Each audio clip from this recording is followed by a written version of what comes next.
Hopefully people can hear me.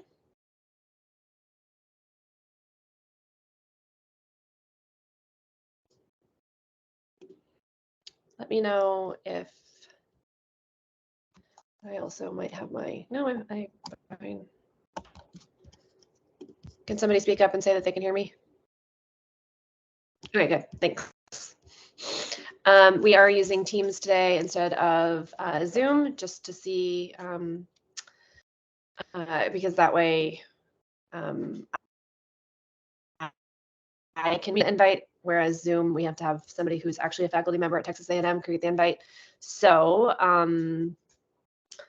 hopefully this format will work for everybody, but I'm realizing that the one of the main differences that I have to allow everybody to come and accept them into the meeting. So because they get put in a waiting room first. And that's probably just the way I accidentally set it up. So while I'm doing that, and I also need to make sure you guys know that it is being recorded. Sorry, that is my dog at the bottom of the desk. And that we are waiting for Friendship Hospital folks to arrive for the clinical portion of the case that we're talking about. Okay. As people are joining,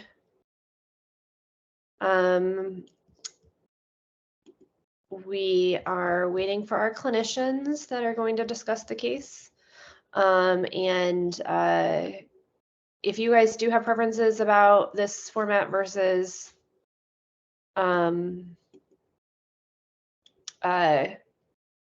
Zoom, please let us know so that we can make adjustments in the future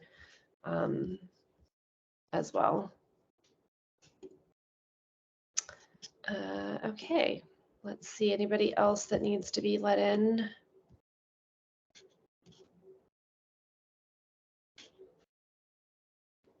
Jessica, how did you get in here? I didn't even let you in.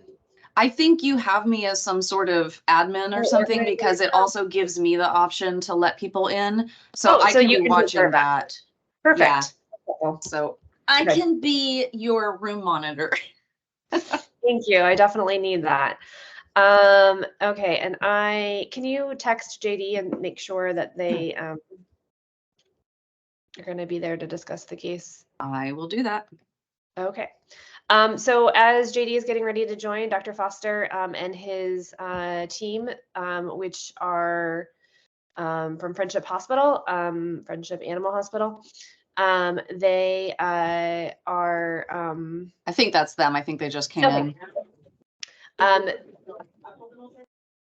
We have one very interesting case today. I don't even know if I will actually have time to do a gee whiz at the end because the case today is quite interesting.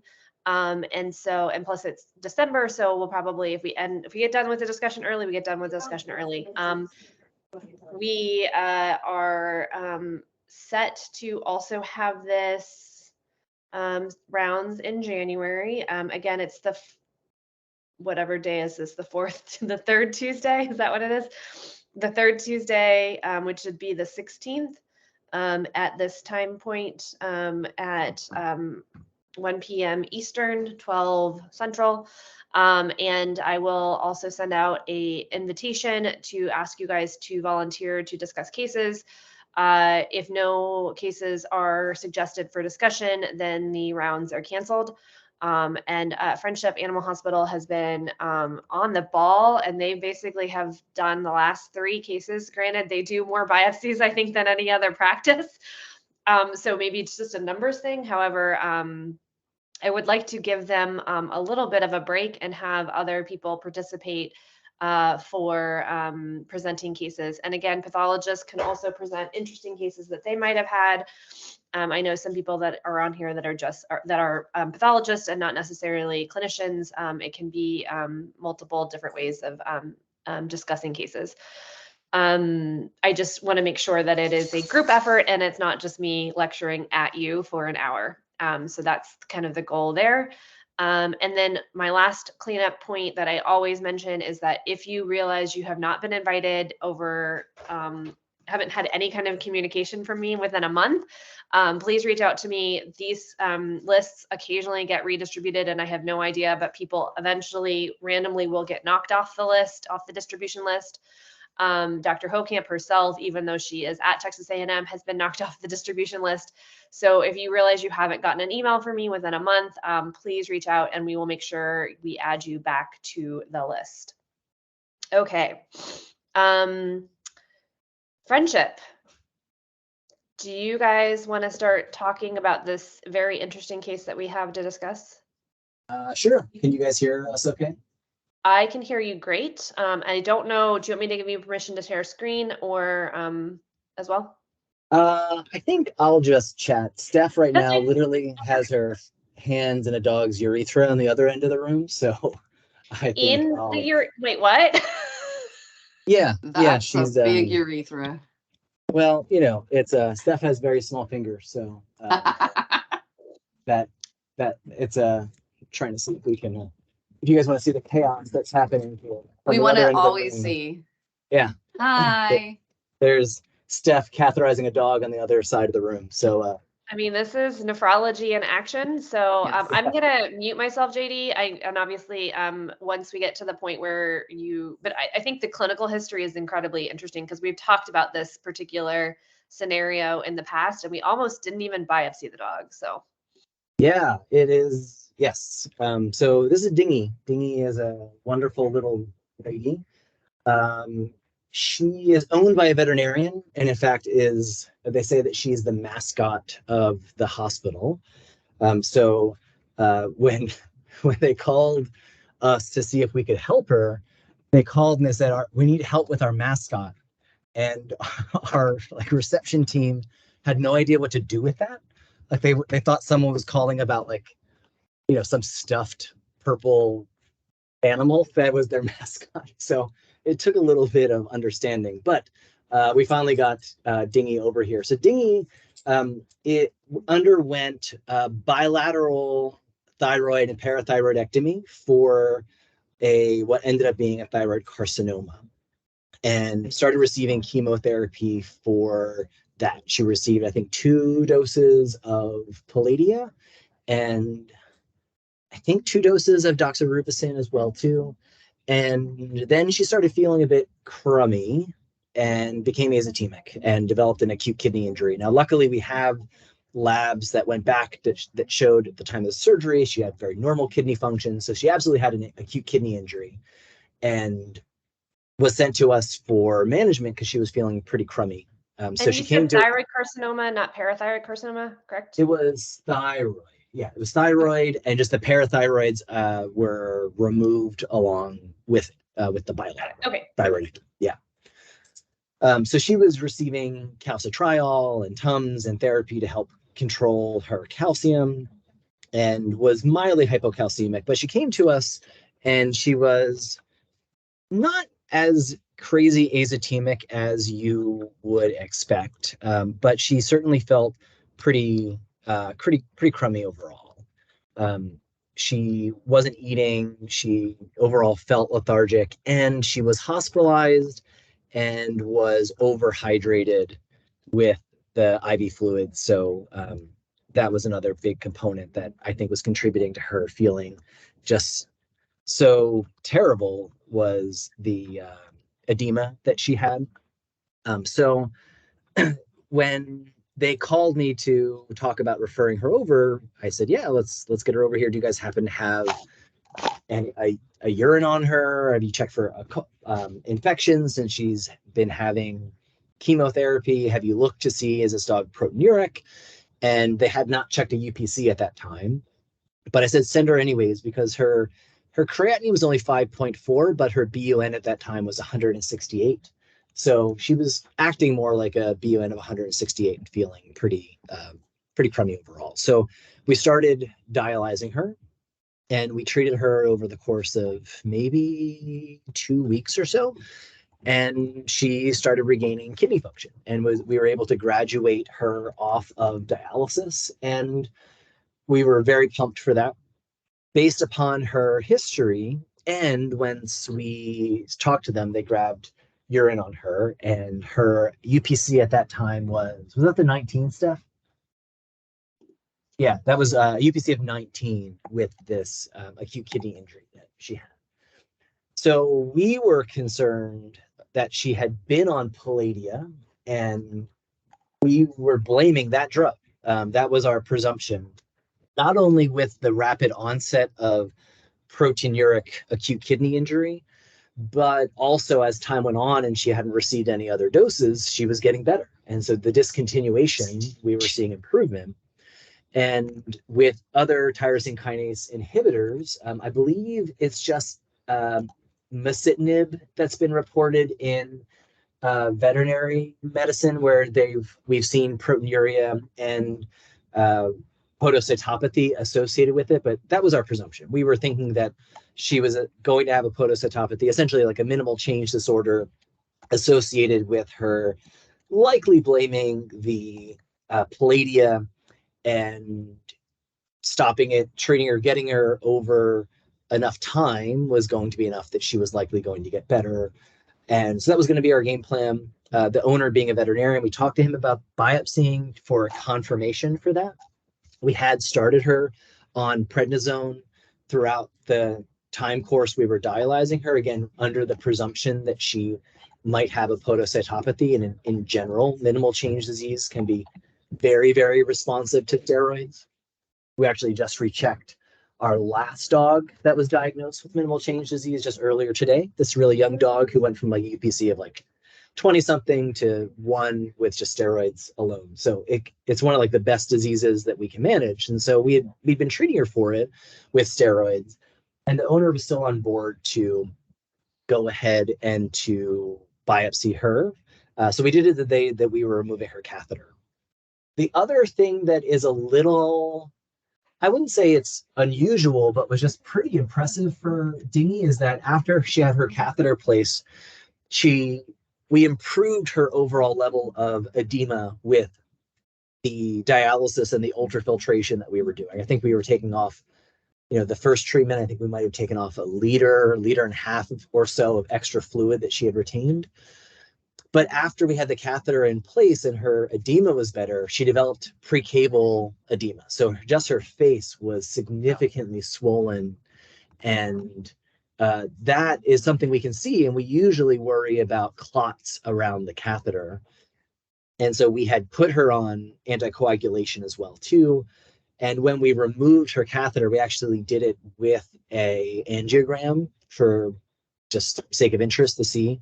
And it was really remarkable that in her cranial vena cava, and actually the catheter was in her caudal vena cava, essentially all along the catheter was just this super narrowed space. So there was a clot or fibrin sheath, or maybe a combination of both, that filled her entire cranial cava. And the only contrast we could see getting through was the pathway that the catheter had sat in. So pulling the catheter made her a lot better and led her face to become normal once again.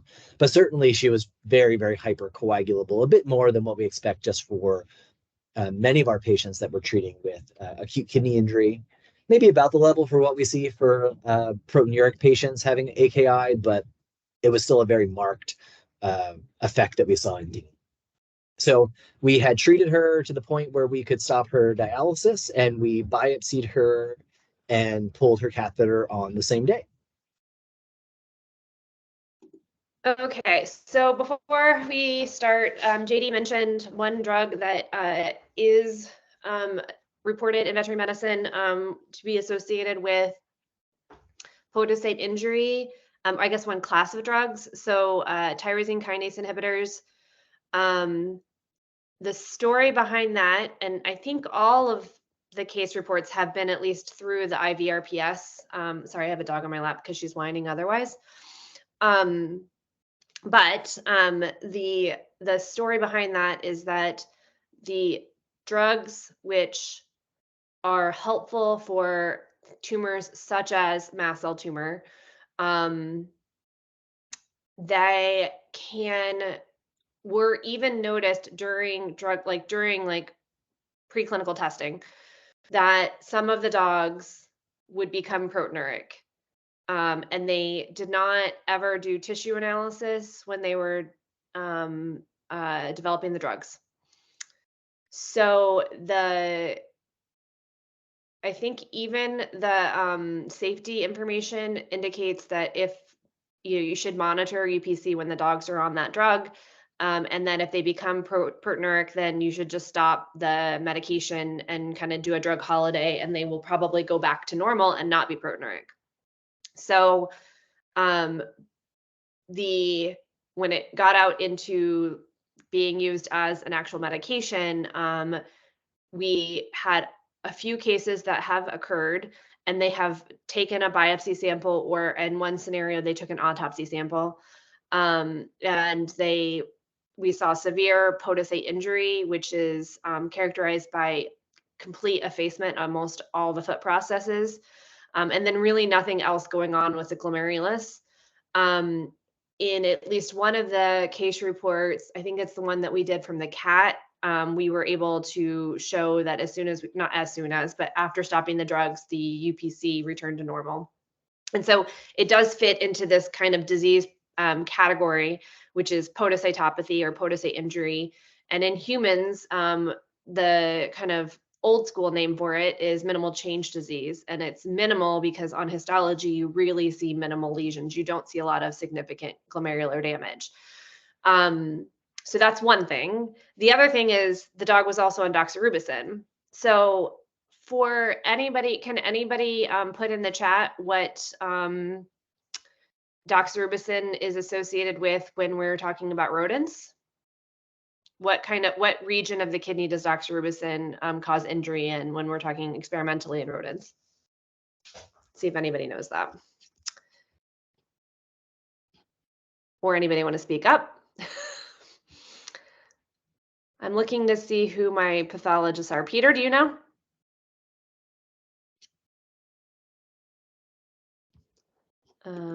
Okay. Nope, trying to figure it out. Okay. And I think Haley also, oh, okay. So doxorubicin can cause cardiotoxicity when we're talking about dogs. Now, when we're talking about rodents, it actually can damage their podocytes as well. So there is an entire set of experimental ways to damage rodent podocytes so that we can use them as models of either minimal change disease or focal segmental glomerulosclerosis. So you use that as a model of podocyte injury for, I don't know, whatever, maybe we're going to test a drug that's podocyte protective. And so one of the mechanisms you can damage podocytes is by using doxorubicin. And that happens in rodents, rats, and mice. In mice, it actually can be, they know the genetic predisposition of like what makes the podocyte more sensitive. And so it's interesting because it is a damaging molecule drug for rodent podocytes. It's never been shown to cause glomerular injury in humans or dogs because we use doxorubicin a lot for a lot of our chemotherapies. And so it is very rodent specific that it would damage the podocytes, but hey, it's a drug that hits the podocytes or that has the potential for hitting the podocytes. And so this dog was on both of those drugs. So that's my little kind of blurb of, I didn't think the doxorubicin was going to be playing a role. And then I will spoil alert, it doesn't play a role in what this dog ends up having, but always being aware of what medications the animals are on is incredibly important because especially when in a scenario like this, they got the drugs, they got 2 courses, and then they eventually went into an AKI. For a lot of biopsies, when I get biopsy samples from the hospitals that use us frequently, they're very good at telling us every single medication that the animal is on. But there are plenty of cases, there are a couple of hospitals that I'm thinking of directly in my mind right now, which will just send us the tissue and then maybe just the UPC and the creatinine, and they don't tell us anything. So, which can be frustrating. So just be aware that it can be, you always have to go back and say, okay, I need to make sure that this patient, is being treated with chemotherapy or not. Okay, so that's my little diatribe there. I'm going to show you some slides in a moment. So you did the biopsy at the same time you pulled the catheter, and there was some coagulability around the catheter, correct, JD? That seems to be screen. Let's see which one I want to do. This one, I think. Is that the one I want to do? Let's see. Bear with me for a moment. Okay, you guys are seeing that. No, I want to, oh, hold on. I need to share a different one. I apologize. Stop sharing. Share.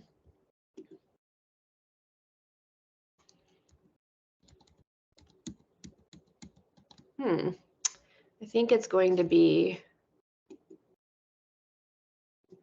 that maybe. Let's see about this one. Oh, now it's telling me I have to go give permission. Okay, not going to do that. I'm going to do it a different way. I apologize. I think it's it's mad because I haven't given it permission to use that app on Teams. So instead, I'm going to open up the report really quick and just get to the photos. Rachel, I moved it into a different folder. You want me to move it back to the pending cases? No, I've got it. I have it open. Okay. And you also got urine on this, and actually I haven't seen your SDS page report either. I just submitted it. I just sent it out this morning, and it's in the folder as well. Yeah, it's just taking a while to. Okay. It does not want to open the page. Can you open the final report? Uh-huh. I've got it open. Okay. Can I let you share the screen so that we don't waste more time? Yes, ma'am. Okay, so I'm going to stop sharing. Oh, you can share then. Okay. Where would you like me to? Just go to the photos first and kind of zoom in, and I'll just talk about the lesion. So, yeah.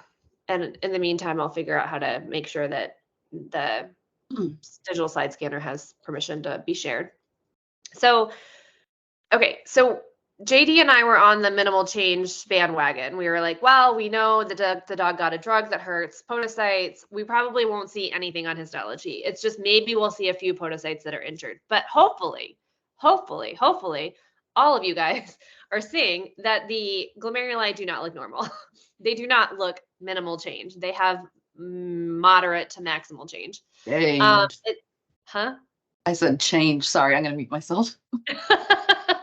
So here we have images from one of the glomeruli in the different stains, and every single glomerulus looked like this. This was not just a focal lesion. This was diffused throughout the core, and I think the core had like 12 glomeruli. And so on H&E, you in the top left, if you can make that just a little bit bigger, Hocamp, you can see that there's a lot of kind of pale pink material here. She just dyed it blue. I don't know what she did there. That's fine. There's a lot of like pale pink material, and it's in the capillary lumens. Now, Hocamp, if you're going to be good enough to point out a red blood cell, that would be great for me. This is kind of fun. So you can see all of those. That's what the red blood cells look like. That's how they're staining. They're staining bright red. So all of this other pale pink stuff is not blood. It's some other kind of material. Great. And you've circled one right there. So there's a little like coagulum, a clump of something that is kind of pale pink staining. And then if you then switch over to the PAS, which is on the next kind of over there, now we're looking at the same material, and you can see it's bright pink. So whatever that clumps of stuff that's in circulation is bright pink. A PAS stain does not stain the red cells. So a PAS stain is going to have like kind of a pale pink tinge to the red cells. They don't look red on a PAS. So we really can't figure out what are the red cells here and what is this other material, but we can see this other material is bright pink. The other thing is that the capillary lumens, especially that one up at 12 o'clock that's kind of almost close to being a synechia, it's thicker than normal. It is probably twice the thickness of what we would expect. It's a little bit of mesangial hypercellularity. In some regions, we have about 3 to 5 nuclei, so that's a little bit too much. And then, Hocamp, if you can go down to like 6 o'clock on that glomerulus, there's, yeah, right there. That's a big podocyte. So the podocytes aren't happy. That's definitely true. So that's a big podocyte that's kind of like his nucleus is very, very far away from the glomerular capillary wall. If you can go to the trichrome. This thing right here, that guy, or? Yeah, that guy, where your cursor is right now. And hopefully right I'm seeing the cursor. That right there is a parietal epithelial cell, but then one next to him is the podocyte with the pink stuff in it. Yeah. Yeah. Okay. I'm gonna see if I can make it a hand. Ooh, yeah, there's a hand now. Can you see my hand? Okay. You and your tiny hands. Gotta have the tiny hands. Okay. Okay, so if we can go to the trichrome. And so, as I'm saying, every single glomerulus had this stuff. So the trichrome, now we're looking at that stuff right there perfectly that's being circled right there. Now it's kind of pale, peachy. Sometimes it gets a little bit like off color white or material. I think in one of the areas, it's just kind of a mixture. It doesn't look bright red. You can see the things that are bright red in there are the red cells. So the red cells are bright red on a trichrome stain. And then if you go hooking up to like kind of 3 p.m. on that glomerulus and you see the little red dit dots, yeah. So yeah, right there. That's a podocyte that has protein reabsorption droplets. So he's got a lot of debris that he is kind of eating up from the glomerulus, probably stuff that got across the glomerular basement membrane. So we've got podocyte injury. We have this weird kind of in circulation material that's bright pink with PAS, kind of pale peachy to like light whatever gray. I don't even know. They kind of got, it's a mix of colors on the trichrome. And then we have thickened capillary walls. And then this, kind of like patchy hypercellularity as well. And then if we go to the Jones, now the Jones is a silver stain, and silver binds to basement membrane material. So it's going to bind to glomerular basement membrane material. It's going to bind to tubular basement membrane material, and it should bind mesangial zones because all of that is the same kind of matrix. So the GBM and the mesangium are very similar matrices.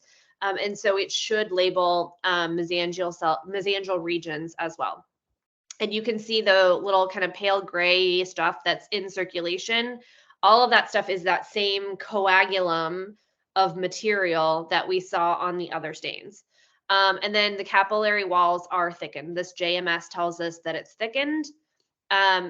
We will look at that in a moment, Peter. And so we can say that the capillary walls are thickened and that they have double contours. So we see a dark region, we see this kind of pale gray area, and then we see a darker region as well. I think you can kind of see that on the capillary that's at noon. You have like a couple of those. So you have like a line that's dark, a little bit of gray, and then another line that's dark. So there's something weird, again, probably remodeling of the glomerular basement membrane. And I think, Peter, what you're asking, there are things that we're going to be looking at, and I think they're better just shown in another trichrome. So Hokip, if you wouldn't mind going to the other trichromes on this, I think we only have like one more good one. Oh, that is the other stain. So skip that stain right now. So in this scenario, yeah, I think here I would only say that these glomerular basement membranes are thickened, and maybe that last trichrome had something that made me suspicious for deposits. It might be on the, I think this case had a lot more images than normal. But so immediately I texted JD and I was like, this is not just minimal change, there's something going on. I think the GBMs are too thick. I think there's something in circulation. I don't know what it is. And so there's a very recent publication, JD, I think it was from this year, right? That was basically, what was it? Circulating fibrin for in glomeruli, like fibrin thrombi within glomeruli. Yep. Eat and drink pet podocytes. What are you doing, Hokip? I was replying to Peter. Okay, so there is a recent publication that looks at circulating fibrin thrombi inside of glomeruli as a case report. And so based on that possibility, we went ahead and stained for fibrin thrombi, or sorry, fibrin itself. Now, to be clear, trichrome can label fibrin, and trichrome should label fibrin, especially like when you have like a region of necrosis, whether it's in a vessel. Sorry, my dog is too cute. I can't help it. Whether you have a region of necrosis within the glomerulus or within a vessel, it should be bright red. So fibrin will be bright red to almost like a bright orange. Sorry, on a trichrome stain. So this is definitely not staining in that manner. But we did a Carstairs stain and we did a PTAH. The PTAH, you're right, it didn't look very good. And then the Carstairs stain, that should show fibrin and red blood cells as bright red. So that's how it's supposed to look. And if you can see in that that capillary loop that's kind of at 2 o'clock, it's kind of pale. It's like orangey. It's not true like bright red that fibrin should be. So it doesn't really fit with that case report either. But we were really lucky because we knew we were going to get EM on this and immunofluorescence. So I think I can start to do that. So I think you can stop sharing HoCamp and I can share the images. Let's see, that's what I want, share. I will have to, if JD can put it in the chat, or maybe HoCamp, because I know we were texting about it. I think it was a JVIM paper. Yeah, I have to look it up real quick. Okay. You should be seeing something that has the file of the case. Are you seeing like a OneDrive image? Yes. Okay, perfect.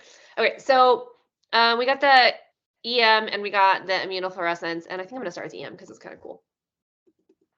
So, hopefully they will work. You know what? Oh, there it is. Okay, so they had a good EM sample. I think it had 3 glomeruli. And you're already going to pick up some electron dense material within the mesangium and also within the capillary walls. And then that's kind of a very prominent lesion, and it's going to be present in every single glomerulus. The other thing that is pretty striking to me is that the podocytes are really raggedy. They don't have good foot processes. They have this kind of like microvillus change to their cytoplasm. I think in this area, we completely have lost our podocytes. So we even have podocyte detachment. So we have hurt our podocytes. We have electron dense material inside mesangium and also within the capillary walls.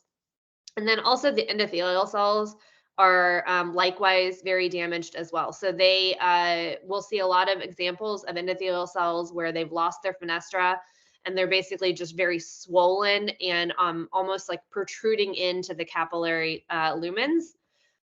So here's another image of the same glomerulus, or maybe even a different glomerulus. But again, we have these electron dense things within the glomerular basement membrane. So when we start to look at things like this, there are 2 possibilities. One is that they are immune complexes, and the other is that they are hyaline material. And then I guess the third possibility is that it's both. There's a mixture of hyaline. So hyaline is plasma that has been pushed into regions it shouldn't be. So if you push plasma into your GBM, you could have this electron dense appearance.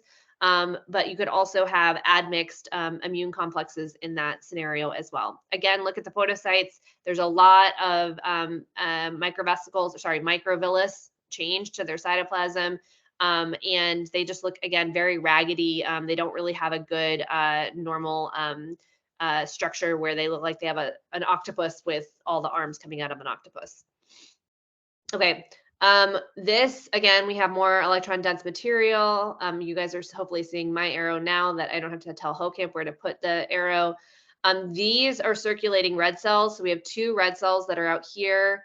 They are this also could be red cell material. So if you have severe enough endothelial cell injury, you can kind of bleb your red cells into the capillary wall, which looks like what's happening here.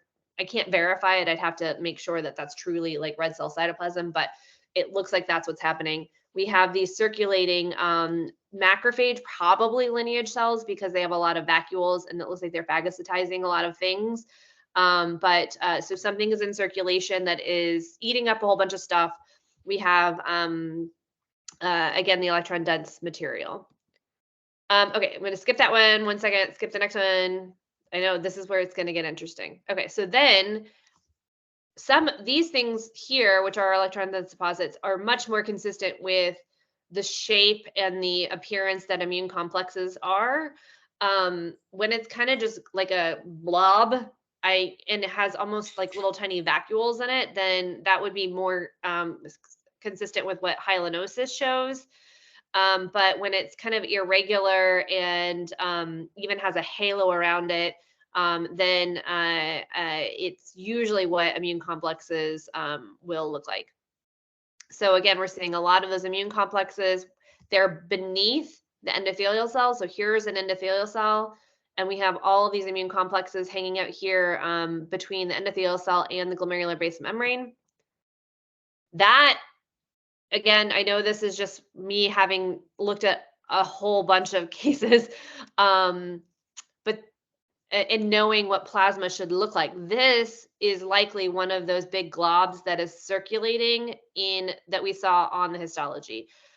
So it has kind of almost a well-defined border.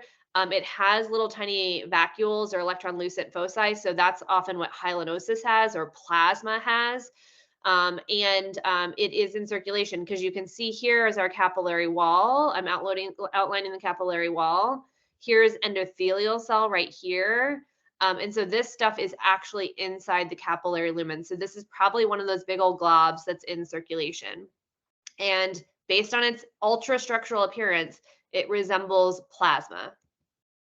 Plasma, again, another little circulating plasma glob or coagulum, I think is how I described it in the report. There are some admixed cells. Some of them might even be monocyte or even polymorphic nuclear lineage. But there are things that are admixed with these coagula in circulation. I will tell you that fibrin, if fibrin was in circulation and it's like polymerized fibrin, that it will look completely different. It'll be quite linear and very dark. And platelets also look very different from these cells. So platelets are not going to look like these cells here. So I'm not seeing evidence of the fibrin thrombi or the platelet thrombi that was discussed for that one case report. Again, a big old glob that's in circulation. And then we have these electron dense material here. And then I'm going to go back. Wait, one more image. Okay, I'm going to go back to the cool stuff. So then if this isn't cool enough, that we have podocyte injury, we have endothelial cell injury, we have circulating globs of plasma material that I have probably never ever seen before in my entire life. We have electron dense deposits. We have remodeling of the glomerular basement membrane. We start to realize that some of these electron dense deposits, and this was present in one of the 3 glomeruli that were scoped, have a structure to them. So this is a very, very, very high mag of, I'm not really entirely sure, but let's say it's a very high mag of just this area, okay? Then when you go to very high mag, you see that they have a substructure and they're linear and they kind of almost crosshatch. These guys are probably coming from the back of the screen out towards my face. So they're kind of running perpendicular. And then they, branch in other, fold in other areas. So, and I shouldn't say branching because none of them actually branch, but they are larger than amyloid. We don't have measurements. I think if we try to officially publish this case, we're going to have to figure out how to do measurements on ImageJ. But they're definitely bigger than amyloid. They're probably on the range of, I would say, 30 to 50 nanometers in diameter. And that's just from my guesstimation. And they are present in many regions. So there's a lot of substructure in these areas. Here's another area where it's coming from the back of the screen towards my face. And then it butts up against a region that is more kind of running parallel to the cut surface. So those things are what we call deposits with substructure. And in humans, we have very few cases, or very few diseases, I should say, that will cause these kind of substructures. One of them is a disease known as immunotactoid glomerulonephritis. You can have fibrillary glomerulonephritis, which is usually a little bit smaller than this. And then you can have cryoglobulonemic glomerulonephritis, which can have a substructure as well. So those are what we would know from a comparison to humans. It doesn't mean this dog has to have that, because dogs can have different diseases than humans. There can be completely different diseases that cause substructure of deposits. But it is incredibly interesting that this dog that has all of the different problems also has a very rare lesion. We have identified diseases with substructured deposits, and it would be less than 0.1% of all of our biopsy cases. So it's rare in dogs. But we do have a few cases that that we know, and actually one of them, which does have immunotactoids, or most closely resembling immunotactoids, was also biopsied by Friendship Hospital. Okay, so I'm going to quickly stop sharing for a second, because I'm going to eventually go and share the IF, but I'm going to review because this dog has a lot of problems. Podocytes, damage, foot process effacement, microvillus transformation, sometimes detachment. Endothelial cells, swelling, they are kind of blebbed into the lumens, so the lumens are kind of collapsed, and loss of fenestra in many regions. We have circulating globs of material that ultrastructurally are most consistent with plasma. It does not look like fibrin. Sometimes when there are entrapped cells or cells associated with that circulating coagula, they look like more like monocytes, or like leukocytes. They do not resemble platelets. So this does not look like a platelet fibrin thrombi in circulation. And we have immune complexes, and some of the immune complexes are crazy enough to decide to become substructured. I'm going to quickly show you the IF to prove that these are true immune complexes, because obviously that electron dense material could be a lot of different stuff, but if it labels in a granular pattern with immunofluorescent stains, then it is very suggestive of to definitive for immune complex disease. So let me share that with you, if I can get that for a moment. Any questions at this point, other than just like, how is this dog having all of the crazy things? Okay, I'm gonna assume no questions. And now I just need to share.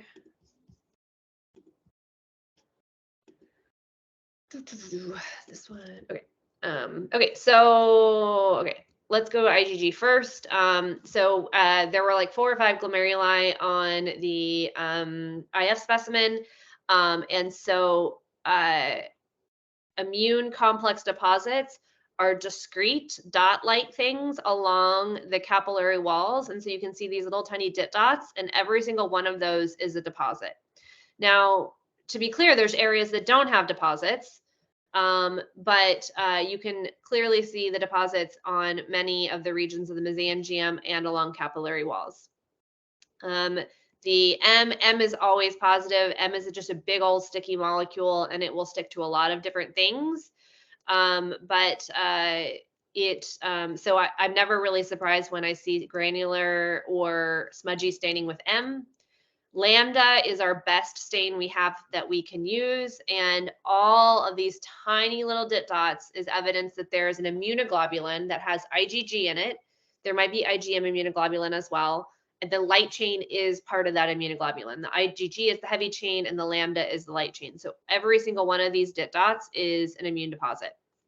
And the good thing is that you can compare, and the reason we like the lambda so much better than anything else is that it really does highlight the stuff in the glomerulus, and there's really no non-specific staining. So non-specific staining does not happen in the tubulointerstitium. We kind of feel like the IgG does have like a lot of like kind of linear, splotchy, whatever, gooey staining in the in the interstitium. So there's a little bit of background that you have to read through when you're looking at IgG. But the lambda is so beautiful. It really just binds to that light chain portion so well. And then IgA, really not much, just a little bit of granularity. And we do have evidence that complement is being activated. It's not the worst case of activation of complement. So we have a little bit of granularity with the C3, and it's kind of segmental in different areas. But a lot of our rip-roaring MPGNs, like when we think about cases that have almost like a Lyme nephropathy or Lyme-associated immune complex deposition, they have like strong 3+ C3. Whereas this one is, I would say, 1+. So we're activating complement to some degree, but it's not the worst case I've ever seen. But then the last important part is that if those coagula were in circulation, if they were just huge globs of immune complexes, which does happen, then they should stain positively. So you should see big old globby, like splotchy staining in circulation, and we're not seeing those. So it's not just this huge coagulum of immune complexes. Instead, those aren't really labeling. Yeah, so I'm going to leave that there. Those things that are in circulation are not just big old globs of immune complexes. You can probably see that this is one of them there, and it's not really staining. So we ended up having a very descriptive diagnosis for this case, and we've already talked about it for quite some time. I'm surprised it's already 12:45. But I don't know. I don't know what the final cause is. I did recommend that JD try to run a cryoglobulin test to see if maybe that will precipitate. And then that would be more similar to cryoglobulinemic GN, which has never been reported for in dogs, to my knowledge. But I don't know what other testing you guys have done. We've kind of worked this case out over the weekend. JD. He had to go to an appointment. We did not get cryoglobulins. Sorry, this UCAF is more complicated than expected. We did get that Coombs test that was negative. Okay. And her UPC last week was on a 3. Just on the like big Percaga steroids. I'm gonna have him recheck a UPC here in the next week or so to make sure that that's like consistent and not a little bit of an outlier. Because I was about to take her off the steroids, but I haven't put her on mycophenolate or any other immunosuppressive yet. And I think that if she continues to improve, I probably won't yet. And we'll keep an eye on her numbers.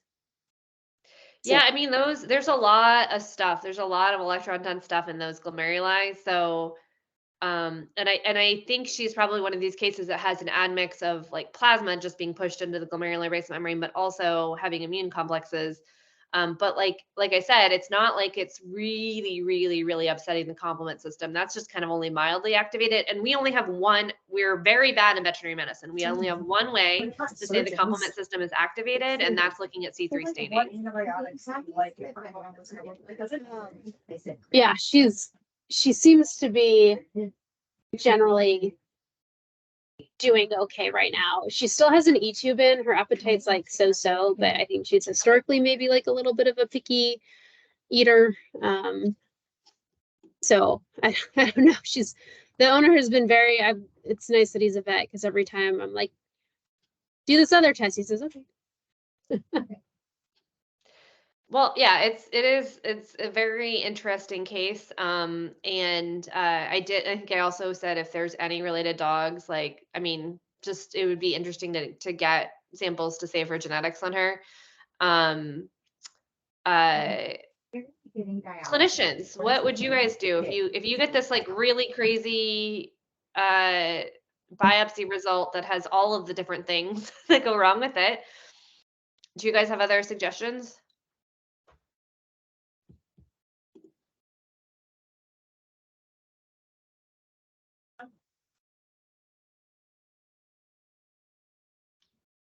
It sounds like everybody's at a loss.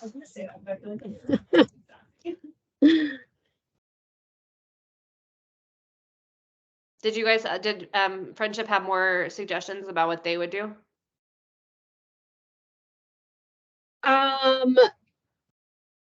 Not right now. I think it's kind of making it a little bit easier because she's continuing to feel better, kind of just without us doing much of anything at all. So I'm going to continue to, I am recommending that she not receive any more Palladia. Okay. Is probably the biggest thing. Yeah. Yeah. About all I've got.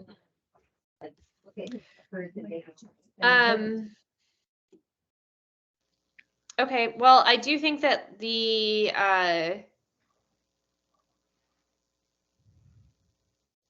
I think this is a scenario where we have a very complex case that has possible multiple different types of pathology hitting the glomeruli.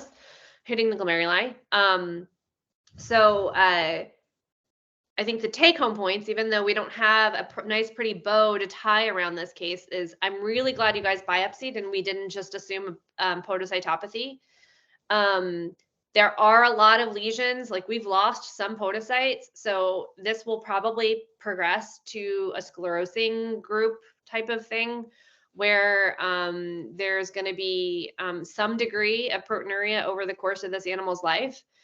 So I don't think you're ever going to heal this dog completely and get the UPC down to less than 0.5, but I think you can definitely manage it based on that.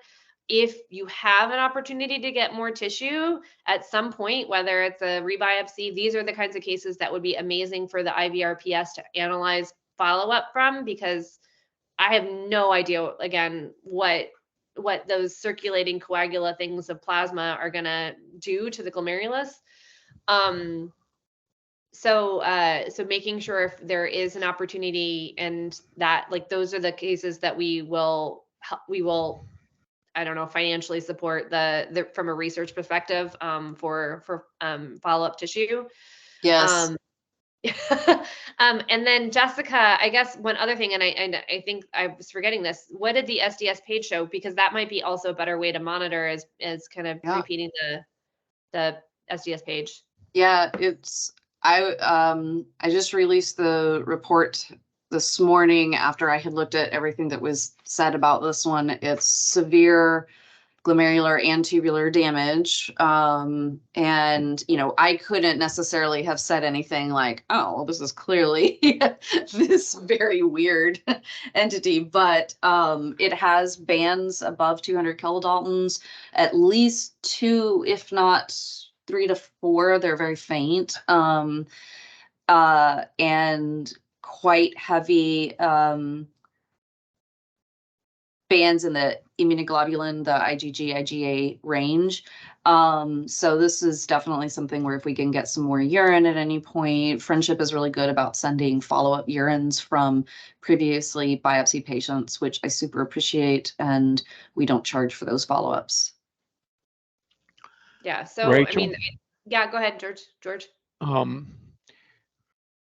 Just backing up a little bit, you've used the term immune complexes for these discrete dots and things. An immune complex is an antigen and an antibody, and an aggregate presumably of multiple combinations of these attached to one another moieties. But the label is only labeling a epitope on a portion of the immunoglobulin itself, or and so it seems to me that although what we commonly see is the discrete deposits that are classic, if you will, and we, I think, correctly, for the most part, presume that they are traditional or classic immune complexes. Any deposit, size, place, or quantity distribution that is made up of the portion of an immunoglobulin or the whole immunoglobulin that contains the epitope that this probe is recognizing is going to light up. And so that raises the possibility that these are deposits of immunoglobulin derived material that has either stuck to something else or has just stuck to itself enough to get embedded in the matrix of the wall or the mesangium. It's pretty apparent that the circulating globs of stuff are not globs of such things, or if they have, they've become globs in a way that has hidden that epitope. But you know, my musing is to just sort of remind people that although we call them immune complexes, alluding to the entire complex or antigen, antibody, boom, boom, boom, what we're really seeing is the presence or absence of an epitope that we associate with that moiety that is L lambda light chain or IgG or IgA or IgM. Yeah, that's a great point. And I misspeaking. I probably make sure that the report reflects that as well. But so when you have electron dense deposits, they can be affiliated or associated with the immune system and not be immune complexes. So in that scenario, it's technically still an immune associated, immune adjacent, I don't know, type of deposit. You can have ones that are only made of complements. You can have complement deposits. Very, very rare in humans, but does happen.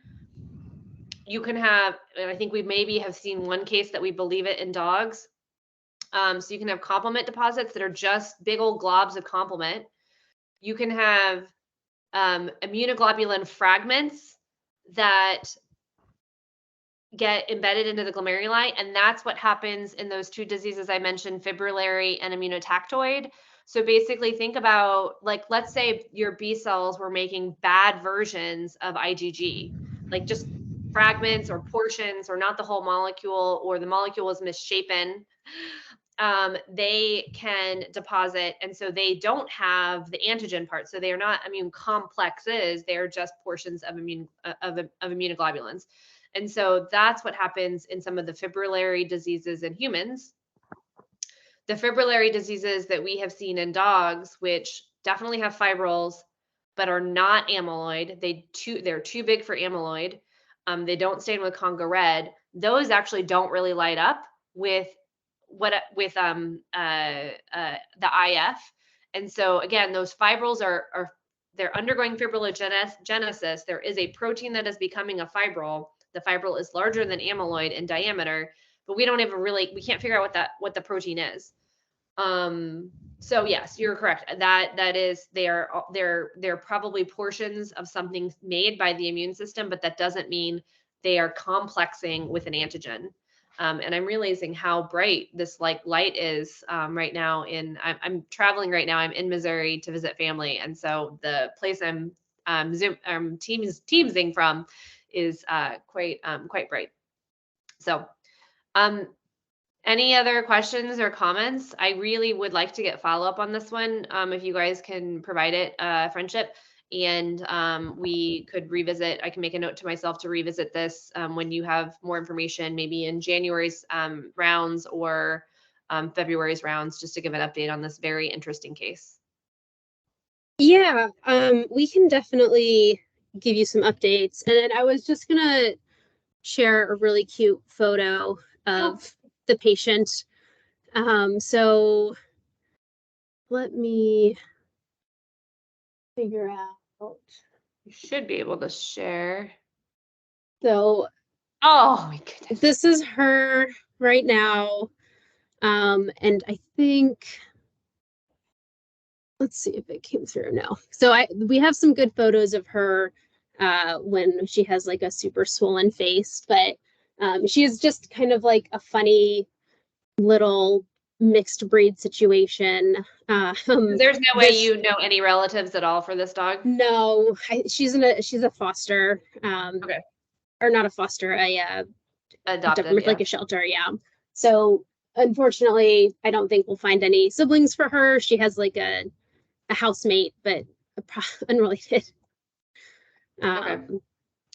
But yeah, that's always frustrating. Like the things where you're like, this is really cool. It'd be really great to get like some kind of follow up and like know if other animals are having similar affected diseases. So, but we are coming right up on the hour. So thank you guys for joining. And if anybody has any revelations about this type of disease, Larry, if you know how you would treat a disease that has 5 different types of diagnoses and whether you would immunosuppress, please share. I will send a follow-up. I'll send that paper out that has the fibrin and platelet thrombi discussion. And then I'll also, oh my goodness, that is a swollen face. This is the first picture, like the first night that we sent her home. This is what we got from the owner asking if this was normal. Oh goodness. So. Rachel, I agree. It's a fascinating case. Just really, really intriguing. I have zero insights on what you would treat with. Well, I mean, hey, at least now we have one more case. I've done like a presentation at ACVP about the fibrillary types of substructured deposits, but I've never written it up. So maybe it's time for a description of all the deposits with substructure, just as a general category. I should say they're in the textbook, they're in our atlas. So it's not like they haven't ever been distributed to people to learn about. But maybe this one is a good one for the atlas to add to it too. Because those deposits with that substructure are gorgeous. They're very beautiful. And the EM scope people at Texas A&M tell them excellent job, HOCAM.